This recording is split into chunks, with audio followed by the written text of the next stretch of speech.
Samuel Kirkland was born on December 1st, 1741 in the town of Norwich, Connecticut. He was the 10th of 12 children. His father, Daniel Kirkland, was a pastor of the Third Congregational Church at the time of Samuel's birth. Samuel had a troubled upbringing. His father allegedly suffered from a mental disorder, which saw him dismissed from churches in Norwich and Gordon. With his father out of work, Samuel and his family lived a life of poverty, working on the family farm for sustenance.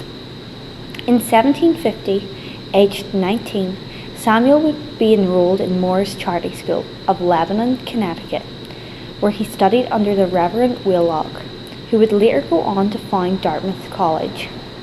Moore's Charity School, so named after the farmer who donated the land upon which the school stood, was chartered in 1743 with the objective of educating Native American children in the hopes that they would later go on to be missionaries within their communities, bringing Christianity when they returned.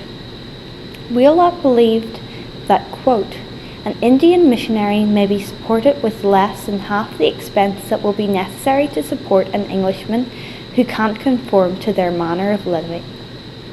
Wheelock held the philosophy that young Indian men must be uprooted from their tribes and fully immersed in the white culture in order to be educated on the correct way to live. Samuel Kirkland was the first white male to be educated at the school. With his father's loss of income, Kirkland was granted a full scholarship to study. He was put on a more rigorous academic program than his fellow Indian students. After all, he was a white boy headed for college. Wheelock, grooming Kirkland as an Indian missionary, sent him to the College of New Jersey, now Princeton, in 1763.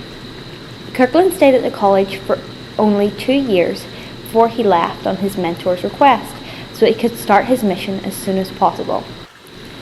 And so, in October 1764, Samuel Kirkland left Connecticut, bound for the Mohawk Valley in present-day upstate New York, in the hopes of converting the Iroquois Indian who lived there.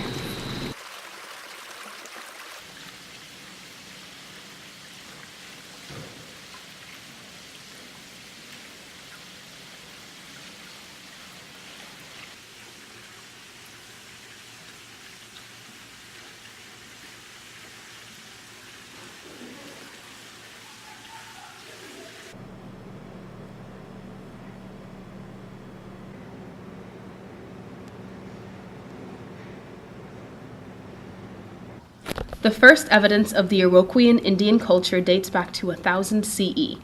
The Iroquoians referred to themselves as the Haudenosaunee, or the people of the Long House, because of the bark houses they constructed within their reservations. The term Iroquoian came to refer to the people within the Mohawk, Oneida, Onondaga, Caughnawaga, and Seneca tribes. As of 1500, these 5 tribes formed a confederacy, the Five Nations, which later became the Six Nations when they were joined by the Tuscarora tribe in 1720. This confederacy had an approximate population of 100,000, and the tribes owned millions of acres of land. The land occupied by the Six Nations lay between the territory occupied by the French and that occupied by the British. From 1754 to 1763, Britain and France fought 4 wars over land that did not belong to them. And while the first 3 were indecisive, the fourth, known today as the French and Indian War, claimed land for the British side. The Six Nations allied with Britain as a sovereign nation to control the waterways in the area. In response, the British government decreed that British colonists could not settle west of the Appalachians, but this borderline was revised often, pushing the line further and further west. However, the 1768 Treaty of Fort Stanwix secured the land claims of the Iroquois people. The original border between the land of English settlers and the Six Nations lay halfway up the hill. Our campus sits on the land once owned by the Six Nations, while the town of Clinton lies on the land taken by the British settlers.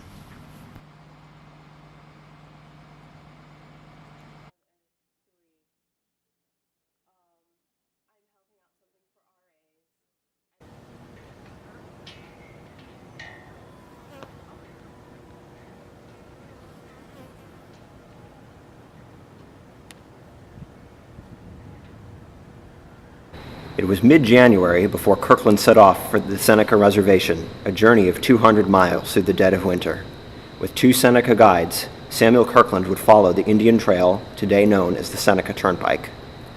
At first, the Seneca people thanked Kirkland for his effort, flattered that he would undertake such a journey for them during such a harsh winter. He was taken in and given a feast.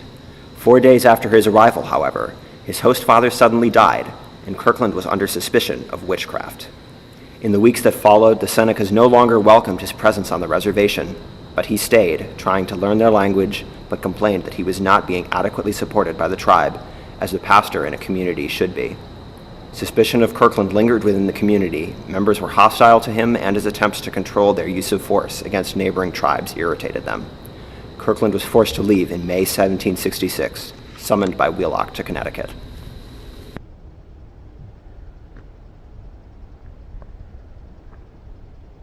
Upon his return to Connecticut, Kirkland was ordained as a minister and commissioned a missionary by the Society in Scotland for the propagation of Christian knowledge. This was when he realized that his time with the Iroquois people was not over, and so in July 1766 he embarked on his conversion of the Oneida tribe.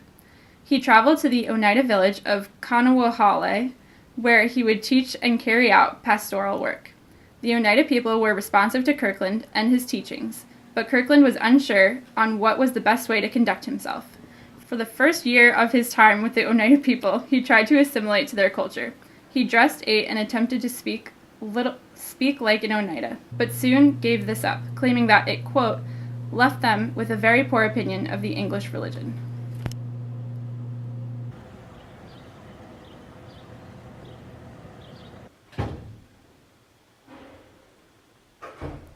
Kirkland introduced not only Christianity, but also alcohol to the people of Kanawale. Alcoholism became a major problem within the community, which Kirkland had now to eradicate. Kirkland scolded those who drank, which brought hostility upon him from the people who were supposed to be his followers. One such alcoholic was Shenandoah, who was rumored to have sold his clothes for a rum and awoke naked in the middle of the street. After this event, he was so humiliated that he vowed to never drink a drop of liquor again, and he and Kirkland formed a strong bond in their crusade against alcohol. The Oneidas appreciated the contribution of Kirkland within their community. Oneida children were educated at home so they could learn the ways of the white man while still maintaining certain aspects of their culture. The village of Kanawale changed too. It became more and more like a quaint New England town, and a large white wooden church was erected in the middle of the town.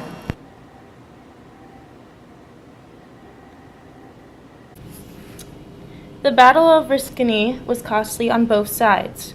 Over 400 Americans were killed, and the death toll of the American Indians was not taken. The Oneidas lost much of their belongings in the raid of their villages by the British side. The village of Kanawale was destroyed, their church burned to the ground. Even as the rebels won, the Oneidas were worse for it. Over 600 Oneida people remained, and those that survived were devastated and reduced to absolute want and dependence of patriotic authorities. They lost millions of acres of land. Treaties made with the British no longer stood, and new, powerful settlers were seeking the untouched land that was once unattainable. The Oneidas looked to Kirkland as their protector, a man who could negotiate with the businessmen who wanted their land, while Kirkland was also made offers by those same businessmen to help them obtain the land from the tribes. The 5 million acres of land that the Oneidas controlled pre-revolution was reduced to just 300,000 acres. And while the tribes that had originally made up the Six Nations were left with a small fraction of the land they once owned, the Revolutionary War we had seen Samuel Kirkland become a major landowner.